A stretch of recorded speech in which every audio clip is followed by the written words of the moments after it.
आपने सुना भर होगा कि रात के अंधेरे में चोर बेईमान डकैत घुमा करते हैं, लेकिन नए भारत के इस अमृत काल में रात के अंधेरे में लोकतंत्र का ऑपरेशन होता है। ईमानदारी का ढिंढोरा पीटने वाले, खुद को चौकीदार बताने वाले लोग जब आपके वोट पर डाका डालने लगे तो आप शिकायत किससे करेंगे? सैया भय कोतवाल, अब डर काहे का। जब सिस्टम चलाने वाले खुद ही सिस्टम को हैक करने पर उतारू हो जाएं तो पारदर्शिता नाम का शब्द एक भद्दा मजाक लगता है। उससे कम और उससे ज्यादा कुछ भी नहीं लगता है। सोचिए, आप कड़ी धूप में घंटों लाइनों में खड़े हैं, अपने पसंद के उम्मीदवार के लिए वोट डाल रहे हैं। आपको लगता है कि आपने सरकार चुन ली है, अपने पसंद का नेता चुन लिया है, लेकिन आपके पीठ पीछे किसी अंधेरे कमरे में बैटरी की रोशनी में कुछ लोग ये तय करने में लगे हों कि आपकी वोट की पर्ची कहाँ गायब करनी है, किसके फेवर में गायब करनी है और किसे जिताना है। तो ये कोई मनगढ़ंत कहानी नहीं है, ये बंगाल के नेताजी इंडोर स्टेडियम से आई एक ऐसी खौफनाक सच्चाई है जो चीख चीख कर ये बता रही है कि साहब को अब जनता के भरोसे नहीं बल्कि बक्सों की सेटिंग पर ज्यादा यकीन हो गया है। ये जो नेताजी हैं, इन्हें जनता के फैसले पर अब यकीन रह ही नहीं गया है। ये अपनी सेटिंग पर यकीन रखते हैं और सेटिंग ही करते हैं। भारत एक नई सोच आज सिर्फ एक खबर बताने नहीं आया है, बल्कि उस तंत्र की बखिया उधेड़ने आया है जो दीमक की तरह आपके अधिकारों को खोखला कर रहा है, आपके वजूद पर एक प्रश्न चिन्ह खड़ा कर रहा है। आज वही सच हम आपको दिखाने आए हैं। पश्चिम बंगाल का नेताजी इंडोर स्टेडियम, जहां मशीन सील की गई, बैलेट बॉक्स को सील किया गया, ताला लगा दिया गया। जनता को लगा कि उसका जनमत अब लोहे की अलमारी में महफूज है, सुरक्षित है, ताले में कैद है। लेकिन सत्ता की भूख जब सिर पर चढ़कर बोलने लगती है, नाचने लगती है, तब लोहे के ताले के साथ भी मैजिक ट्रिक अपनाई जाती है, उसे खोला जाता है। वायरल हो रहे सीसीटीवी फुटेज और जस्मदीदों का बयान आप सुन सकते हैं। एक कमरा है जहां ना तो कोई प्रॉपर लाइट है, ना ही कोई पारदर्शिता है, अंधकार है।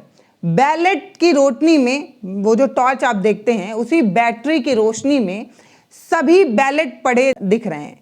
ये अल्फाज उन लोगों के हैं जिन्होंने इस खेल को रंगे हाथ पकड़ा है।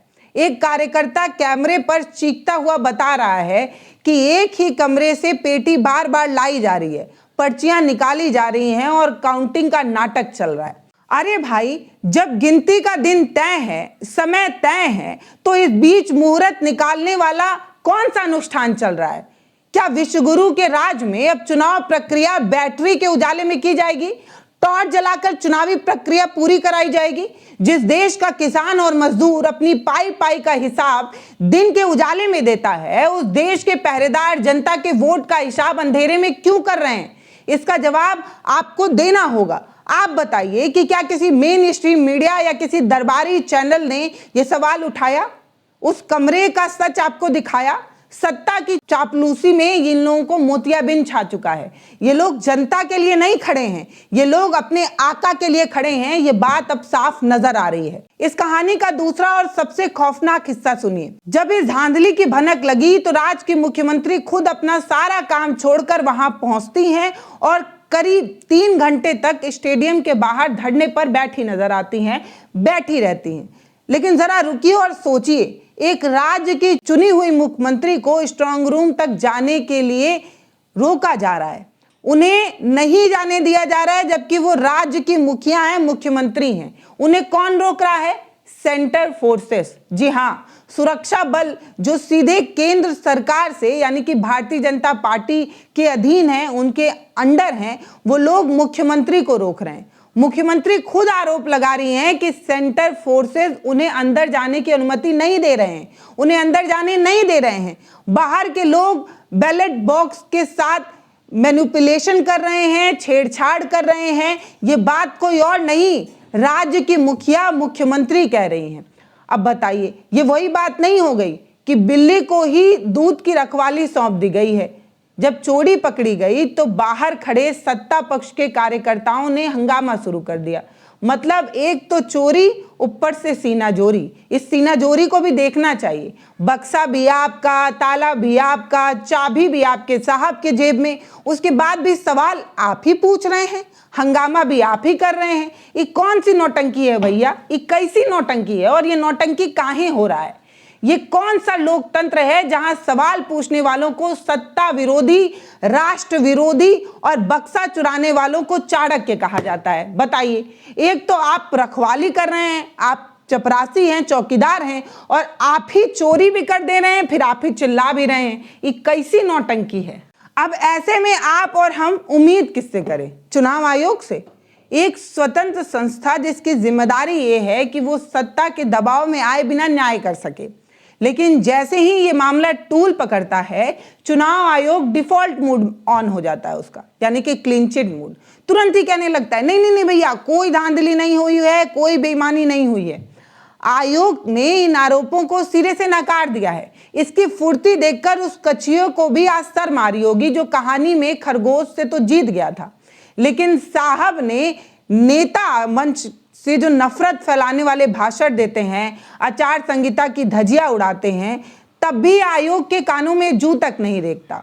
हफ्ते लग जाते हैं एक नोटिस का जवाब देने में, लेकिन जहां सत्ता पक्ष के मैनेजमेंट पर सवाल उठता है, वहां आयोग ने बिना किसी ठोस जांच के, बिना किसी सीसीटीवी फुटेज के सार्वजनिक मतलब ना तो उन्होंने सार्वजनिक इसको जांच किया, ना ही देखा, ना ही विश्लेषण किया, बस तुरंत ही कह दिया ऐसा कुछ भी नहीं हुआ है, ये सब कुछ झूठ है, ऐसी कोई पुष्टि नहीं होती है।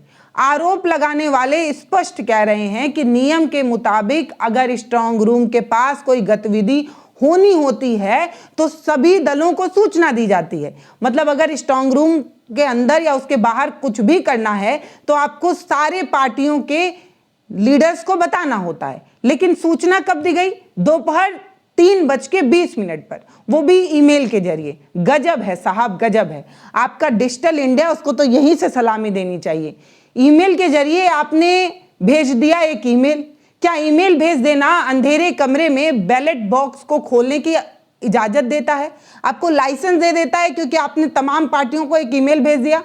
चुनाव आयोग आज धृतराष्ट्र की तरह आंखों पर पट्टी बांधे बैठा है। लोकतंत्र का चीरहरण हो रहा है, लेकिन वो क्योंकि धृतराष्ट्र की भूमिका में है तो उसे कुछ दिख ही नहीं रहा है। अब आप सोच रहे होंगे कि सिर्फ बैलेट पेपर के साथ अगर छेड़खानी हो ही जाती है तो ऐसा क्या बदल जाएगा?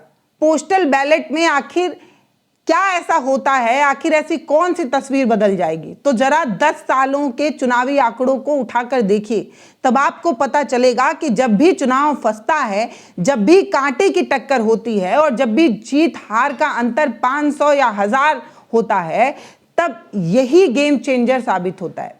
जब भी इस तरीके से चुनाव फंसा है तो गेम चेंजर हमेशा बैलेट पेपर, पोस्टल बैलेट ही बना है। पोस्टल बैलेट वो वोट है जो पुलिसकर्मी, चुनाव ड्यूटी में लगे कर्मचारी, सेना के जवान और अब बुजुर्ग लोग डालते हैं। ये एक खास तरीके का वोट होता है जो चुनिंदा लोगों को देने का मौका मिलता है। सत्ताधारी दल को ये बात बहुत अच्छे से पता है कि जमीन पर जनता उनसे त्रस्त हो चुकी है, महंगाई से, बेरोजगारी से, इनके खोखले बयानबाजी से। ऐसे में डबल इंजन की हवा फुस हो चुकी है, टाई टाई फिस हो चुकी है। एक अदृश्य बैलेट बॉक्स इनके काम आएगा, इसीलिए ये लोग इस तरीके की चीजें कर रहे हैं। अगर 50 सीटों पर 200 पोस्टल बैलेट भी इधर उधर कर दिए जाएं तो पूरी की पूरी सरकार पलट सकती है। इसीलिए पोस्टल बैलेट को अंधेरे कमरे में बिना किसी विपक्षी एजेंट को सूचना दिए छांटा जा रहा था। वो सिर्फ वोट की चोरी नहीं थी तो क्या था? ये उन कर्मचारी के भरोसे का कत्ल है जिन्होंने ड्यूटी पर रहते लोकतंत्र में अपना योगदान दिया।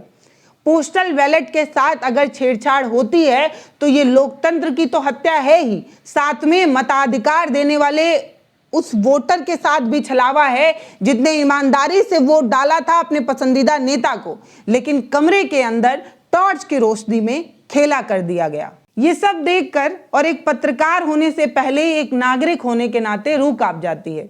जब हम घर पर लौटते हैं और अपने घर में एक छोटी सी प्यारी सी बच्ची को देखते हैं तो बड़ा अजीब सा लगता है। अभी मुश्किल से वो साल भर की एक बेटी है, साल भर की हुई है।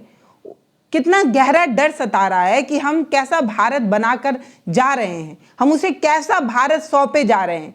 क्या ऐसे भारत के लिए, इसी भारत के लिए, मतलब वो बड़ा होकर क्या जानेगी कि वोट नाम की चीज क्या होती थी। उसे सिर्फ ये दिखावा ही तो मिलेगा कि आप बटन दबाने तो जा रहे हैं, आप बैलेट पेपर पर मुहर तो लगा रहे हैं, लेकिन जीतना उसे ही है जिसे तय कर दिया गया है।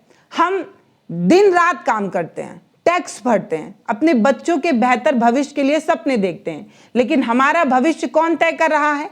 ये वो लोग हैं जो रात के 12 बजे ताला तोड़कर बक्सों से पर्चियां निकाल रहे हैं। ये किसी भी राजनीतिक दल के हों, हार या जीत का मसला नहीं है।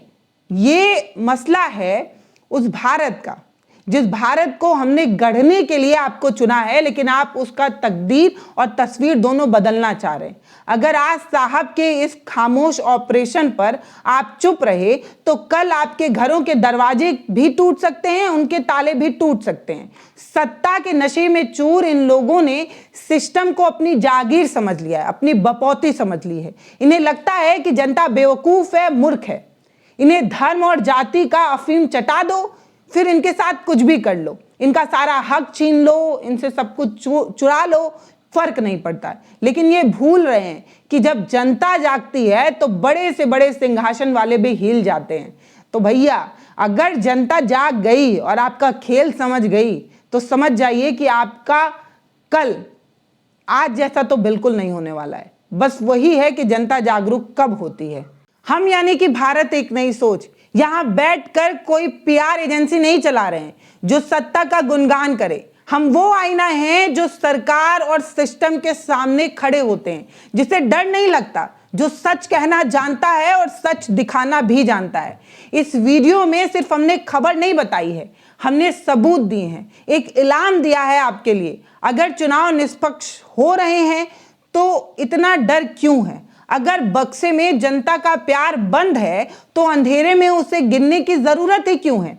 ये तमाम सवाल आज आपसे, आप खुद बैठकर सोचिएगा कि ये सवाल कितने वाजिब हैं, कितने जरूरी हैं। आपके इलाके में हर उस नेता से ये पूछिएगा कि अगर वो वोट आपसे मांगने आता है और आप उसे वोट देते हैं और वो वोट उस तक ना पहुंचे तो इसके लिए जिम्मेदार कौन है? इस वीडियो को रुकने मत दीजिए, इसे शेयर कीजिए, हर उस ग्रुप में डालिए जहां लोग सत्ता के झूठे विज्ञापनों को सच नहीं मान रहे हैं, वो सच जानना चाहते हैं। उन्हें बताइए कि असली खेल कहां और कैसे खेला जा रहा है।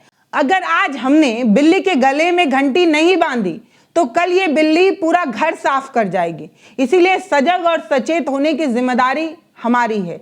जुड़े रहिए हमारे साथ, क्योंकि हम जब तक इस सिस्टम के असली चेहरे को बेनकाब नहीं करेंगे तब तक रुकेंगे नहीं। हमारी आवाज मजबूत होगी, तेज होगी, उसके लिए जरूरी है कि आप हमारे साथ हों।